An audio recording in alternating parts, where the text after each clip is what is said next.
Hi guys, here we've got Samsung Galaxy F04 and let me show you how to clear browsing data.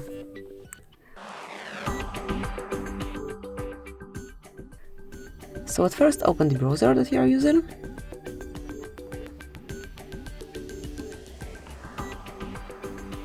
Okay, so here is mine.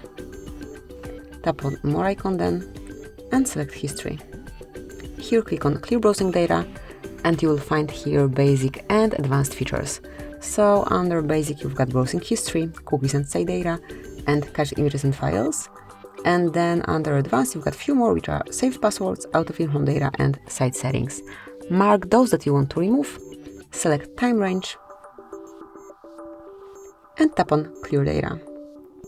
And that's it, that would be all. Thank you for watching. Please subscribe our channel and leave the thumbs up.